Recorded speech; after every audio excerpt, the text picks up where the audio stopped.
Alright, Bruchim Abayim, welcome everybody. Let's learn Kedushas Levi. Again, this is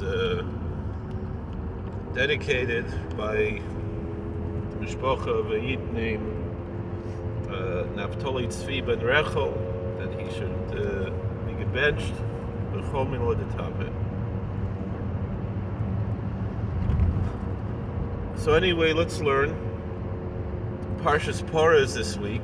I'd like to make some time, but I don't have time, to go through Minhagi Bermiza, which unfortunately we don't have it here as far as I know. Maybe we do. We could look. In Minhagi Bermiza, in the customs of the Jewish community of Worms, in Germany,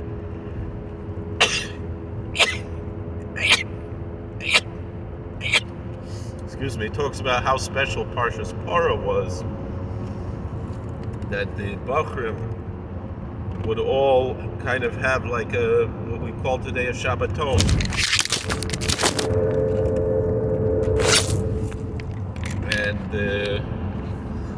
And at one point also they would lead all the davening, and they would come and receive brachas, very interestingly, from both the Rav and the Rebbetzin of the community, would give brachas to all the Bachrim and Parshas Parah. Very interesting. So anyway, let's learn what the Heilige Berditchev Rav Levi Yitzchak Sashim Berditchev Susi Line of Klos L'Mein teaches us on Parshas Parah. Levoy Masha Kosov. So let's explain what it says in the scripture in Koheles, in the book of Ecclesiastes, chapter 7, verse 23. Amarti echkama v'rechoyka mimeni. King Solomon says, I sought wisdom, but it was far away from me. Uve'emes yesh latam k'mavoyer b'yisodah shel Moshe Darshan. So it's very well known that our sages teach that verse, that I sought wisdom and it was far from me, is a reference to the mitzvah of the Parah Adumah, to the precept of the red heifer, and of which it's said that even King Solomon himself, the wisest man in history, could not figure out the reason for the Parah Adumah, for the laws of the red heifer. Now, here we have Yesh Latam Kavoi B'Seish Shel Moshe Darshan. There was Moshe Darshan, Rabbi Moses, the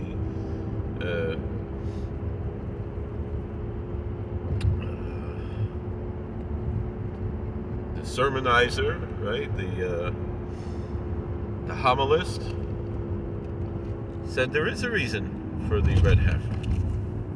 Tavai imoy schaper albana. The mother should come to atone for the son, right? The mother has to clean up the mess that her baby made, and so the cow is the mother of the calf, and it's the sin of the golden calf, which is also this week's regular Torah reading. Ayin Sham, very well known. See there. And then we should include in this the words of what we have in the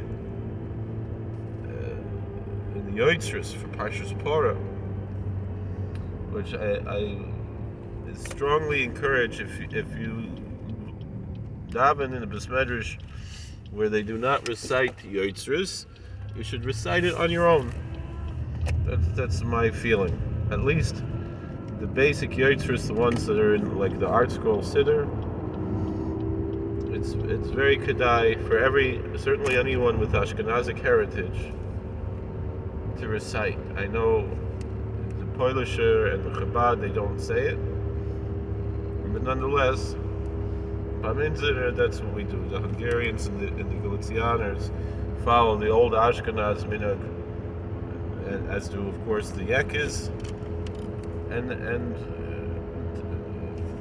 certain extent, I think there's a misunderstanding. You know, I mean, the Vilna Gaon never said not to say Yitzris, just not to say it in the davening. To say it later, after davening, whatever it is. So, I think that's probably how it developed in the Ashkenazic communities to outside of the Yekisha communities to say the Yitzris. But the truth is it's a very big Inyan. And here, the Kedushas Levi mentions part of the Inyan. The Hasidic Jewish Bible also talks about it. Of course, my Zayda, the Chavas Yor, the last Tshuva in Chavas Yor, talks about that basically the only halachic problem is with the Yitzris that are in the Birkas Kriya Shema, but in the Chazoras HaShatz, since we're already Yotzei davening, it's no problem, and it's kedai to say those, and those are the ones again that you find like in the Art Scroll. You know, they're much more. You know, the Yekas have much more. I remember someone told me that Ayid told the Woodridge Rav, Rabbi Yitzchak Levovich Shlita, Bamin Ashkenazim zok nish kan Yitzris, and Rabbi Yitzchak said, Adarabba, Ashkenazim say more Yitzris. He has a very big Yekisha heart, Rabbi Yitzchak. He's very into Rav Hirsch and other things. People don't know that. And he's very, very into saying Yitzris. Anyway, but he dresses as Levi Insider. In any event, Divrei Paitin Asher Dvorav Heim Baruch HaKodesh. What does the Paitin say, the liturgical poetry for Parshas Parah? And these are recited with divine inspiration. Shama l'tayr tameim, l'tamei tahorim ba'omer kadosh. Right? And the Yitzris is always a crescendo. There's a climax that really, in a sense, captures the idea of the Yitzris, the bringing out. And this one, I remember until the Sahar, until Sam Yitzchak, they sing by the Tish Friday night. L'tamei tameim, l'tamei tahorim, l'tayr tameim, l'tamei tahorim. When I was a bacher, 20 years ago, more than that now, more than 20 years ago in Eretz HaKodesh. Anyway, b'omer kadosh, so to purify those who are impure and to defile those who are pure, b'omer kadosh. When we're saying holy, kol zeh tzorech bir. This all needs to be explained. Ma inyan b'omer kadosh. Yisbar inyan Parah. What is this concept of when he says holy?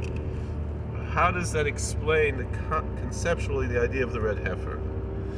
The hine. So let's see like this.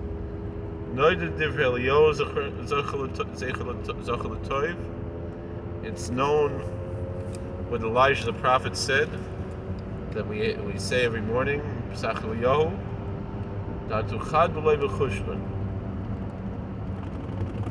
that you, God, are one, but not one in the sense of counting the number one. It's not something that can be calculated, this number one of how God is one. Until Ilah Kol Eloim, you're higher above all the highest things. Sesima, the Chol Sesimin, you are the most hidden of all hidden things. Leis machshava tfisa b'chlal, and no thought can grasp you at all. That's what he says.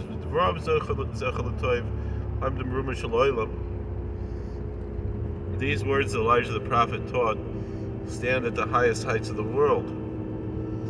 Yesod kol yesodos. This is the most fundamental concept of everything, because everything's from God. So God is the most fundamental concept there is, and the fundamental concept of theology is in here.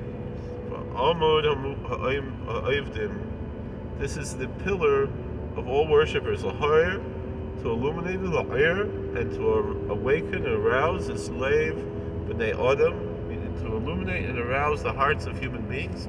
To seek out the blessed Lord with all one's heart and all one's soul. There's two paths that this is done.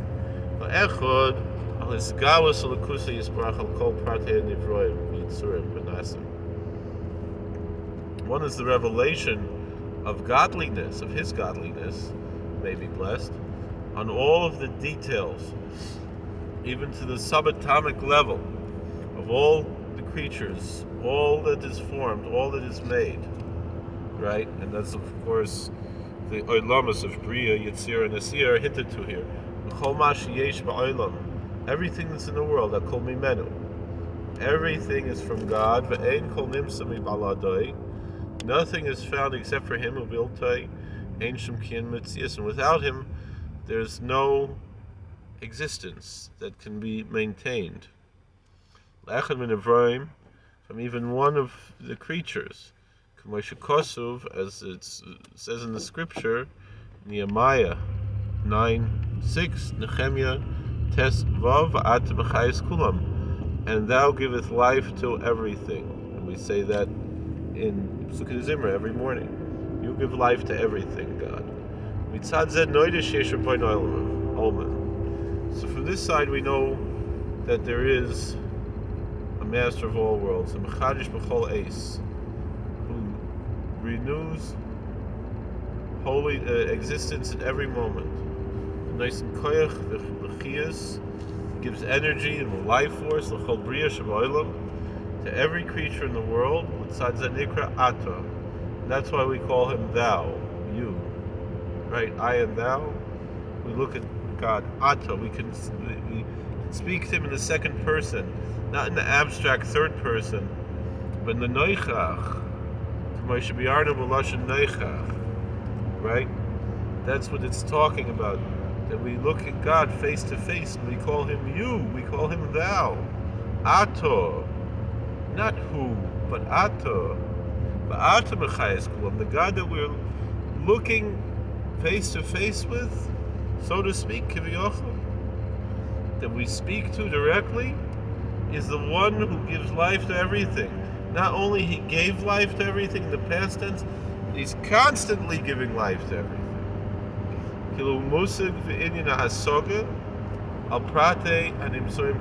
So how is it that we look God in the face?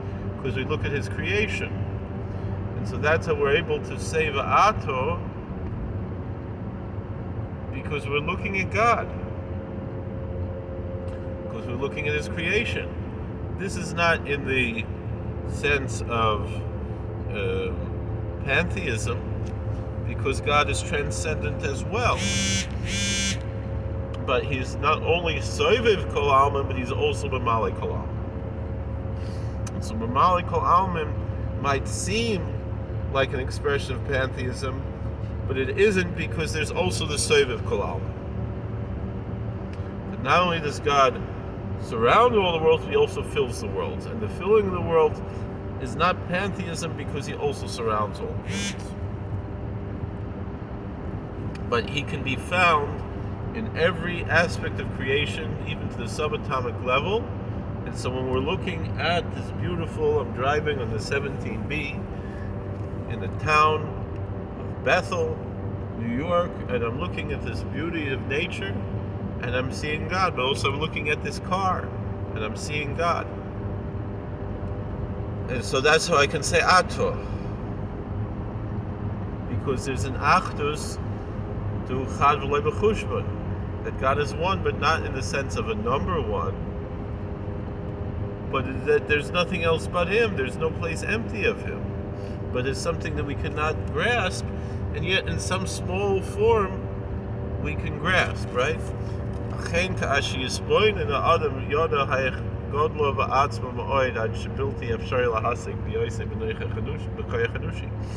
When you think about this, so it's something that's impossible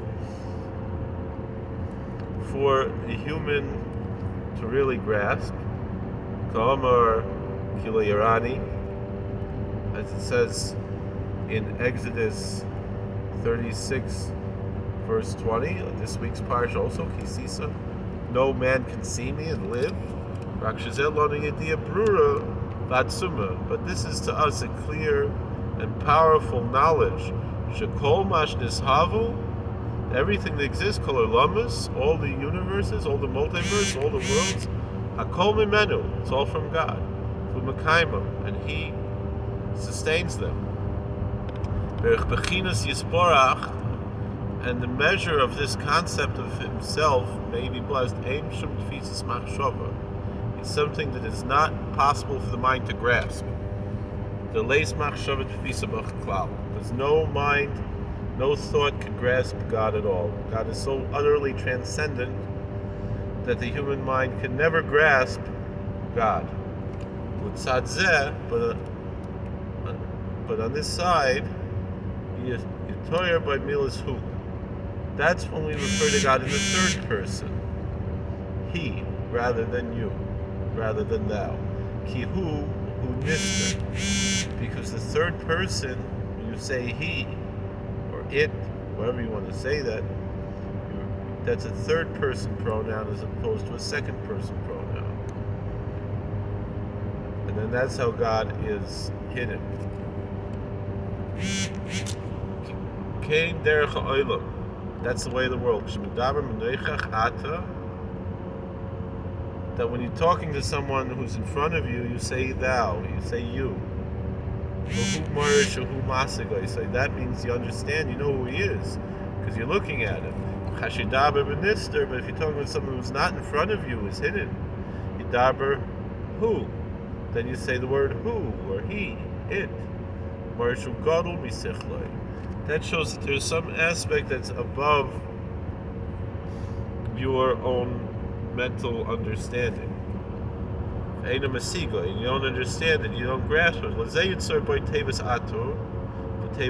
so that's why you have these two words, thou and he, you and he, or it.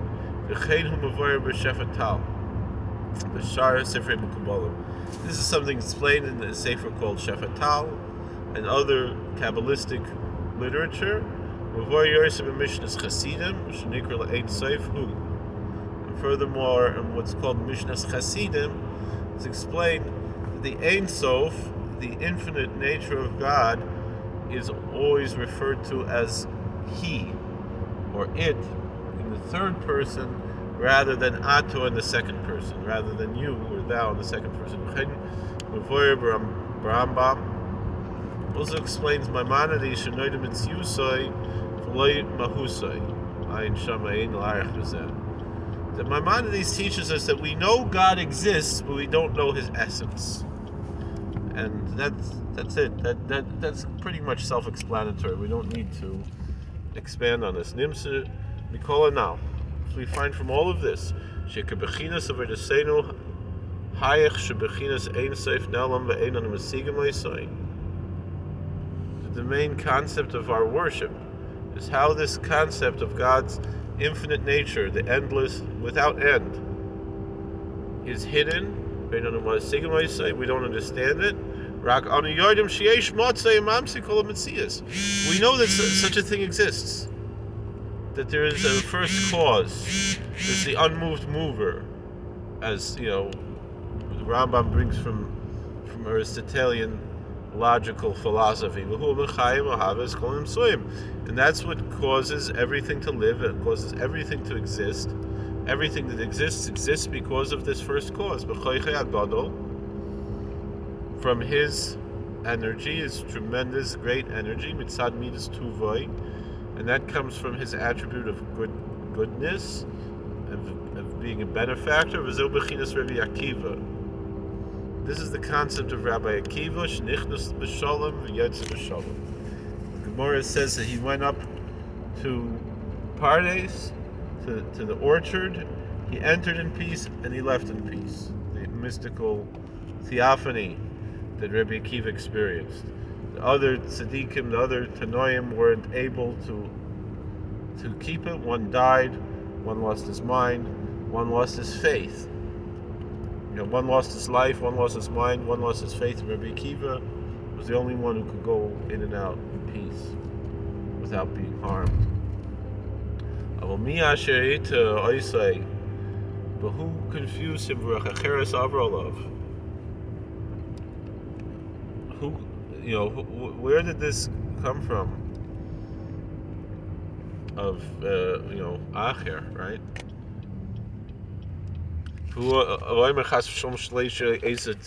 That you could think that you have some understanding of the infinite nature of God, some grasp or understanding of God's godliness, maybe blessed. That's why Acher, Rabbi Elisha ben Avuya, became a heretic, because he thought he understood God.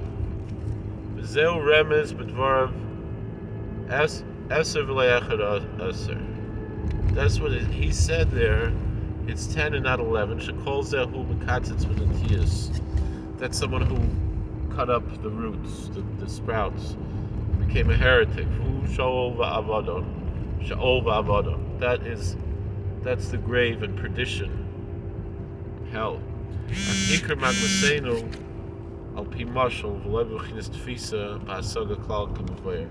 But all we seek out is just to understand things in a way of a parable, but not true understanding, as explained. So now we get to the secret of the red heifer. The one who sprinkles, and they sprinkle on him to be pure, but the one who touches the ashes is impure. This is the concept, is like we explained, the Indian mazeh, the nazeh, of sprinkling and spraying.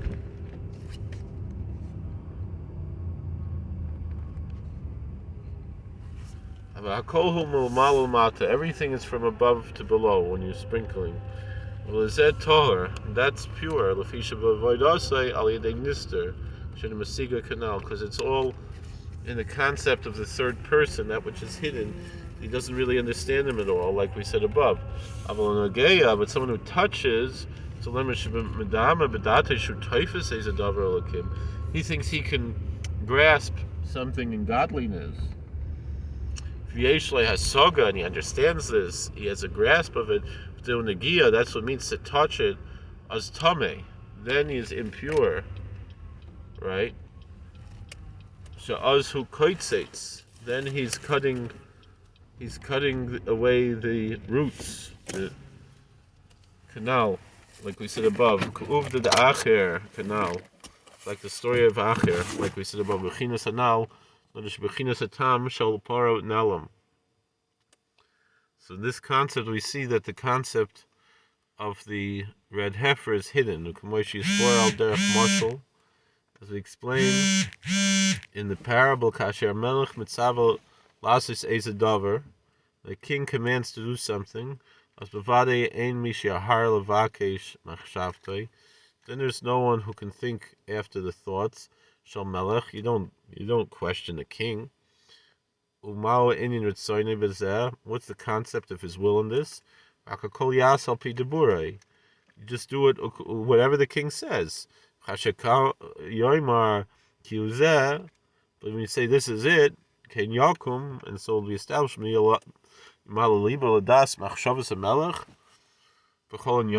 anyone really understand all of the king's thoughts? And through this we understand what is our worship through Torah study and devotion to the commandments. Al pi diburi shel hamelech, by the word of the king. We don't have permission to go to the thoughts of the king. Raku Amar Fatahi, just he speaks and it is. Bechina Zoi Amar Adoni Mari Rebbe Rav Dov Berzal. So the Heilige B'din Rav says that his Rebbe, the Mezritcher Maggid, says like this: B'derach Moshel. The following parable, Asher Nikra Dibur B'chinas Malchus, he's calling speech is the concept of Malchus, of the lowest of the spheres, of the kingdom. Because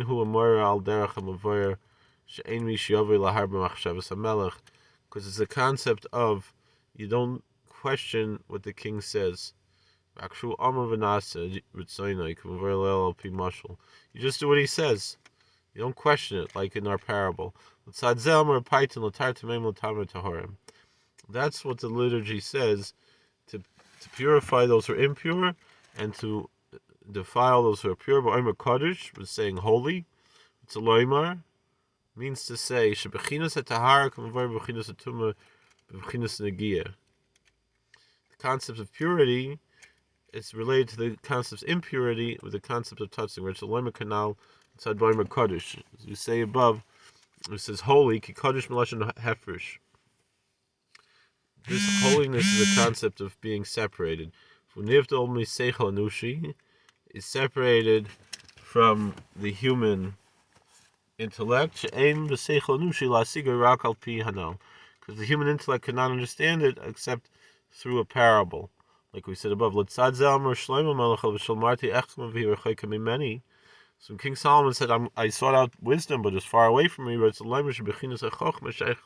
Lepora, this concept of wisdom that's connected to the red heifer, is a concept of knowledge. The human mind can't understand godliness. May his name be blessed. That's why Solomon in his wisdom said it's far away from me. Because this is a concept that's far away from being understood. So the main thing is only to teach. The person can't really understand God because no mind can grasp God at all. And this concept itself concerns us, because this is how we atone for the sin of the golden calf. Because the main source of the sin of the golden calf was because in Exodus 24 verse 11, we read in Parshas Mishpatim, it says, and they saw God and they ate and drink. For tusam haya liyosim soivrim ki sigu es bechinas yisparach shemai. Because the people, they sinned because they thought that they could understand God. V'zeh bechinas egel. That's the concept of the golden calf. Shalotzad zeh nemar ki peruahu. That's what it says in Exodus 32:25, that the people are ashamed, they're embarrassed, they're opened. They revealed something, it's like they're naked, they revealed something that wasn't necessary. And the more you add, the more you take away.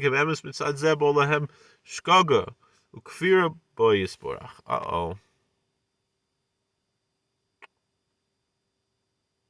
Right, let's pause this, because I want to finish this. Alright, I think I found it again. So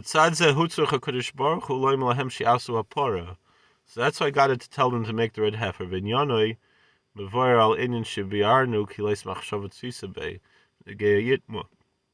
so that was the lesson, had to be, because you can't understand God. Don't try to fit God into the golden calf.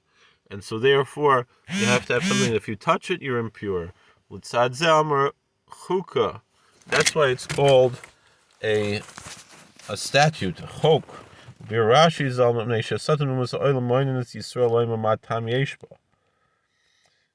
Rashi says, that the Satan and the heathens, they push the Jews and say, what's the reason for this? Meaning they want to remind us about the golden calf. That's why God says, no, it's just a statutory thing that you don't have any permission to ask about it. There's no reason for it. That's the concept of the statute. This is the main revelation of the reason for the thing. Meaning you have no permission to think about it. And that is the main revelation.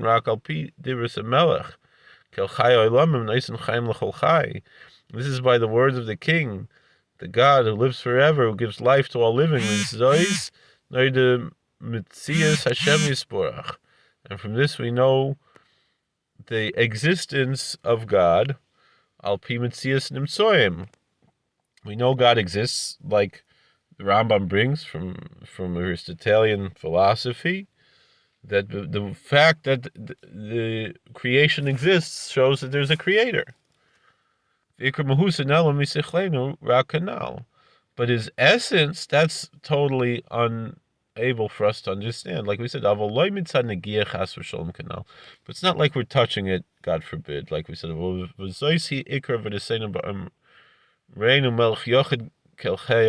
this is the main worship that when we recite in our liturgy in Yishtabach, he's the God who is one, he's the King who is one, the God who is the life of all the worlds.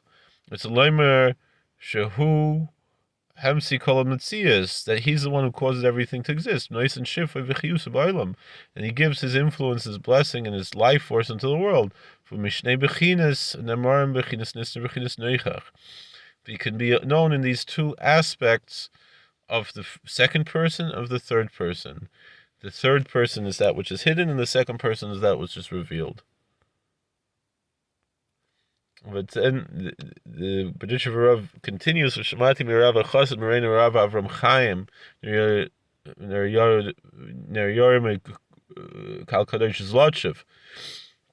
So Kedushas Levi said he heard from Rav Avram Chaim from Zlotchev. Rashi now, according to this Rashi we quoted above, and I already hinted to it, that the Satan and the pagans, they're bothering us. The whole desire of the Satan and of certain pagan people is to prosecute the Jewish people. So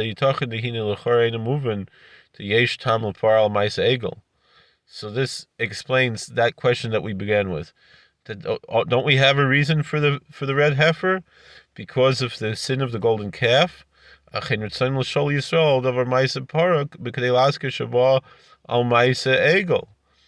they want to remind the Jews, they want to talk about the red heifer to remind the Jews about the sin of the golden calf. And then they can persecute us and prosecute us for the sin of the golden calf. That's why it says it's a statute. You have no permission to think about it, to ask about it. And these will be forgotten. That's the sin of golden calf. Canal. There's no memory of this at all, as we said above. Very powerful Torah from the Hasidic Berditchev Rav. Thank you for staying. If you stayed 33 minutes almost, it's a gewaldige Zach. We got to learn together in the schus of Heilig Berditchev.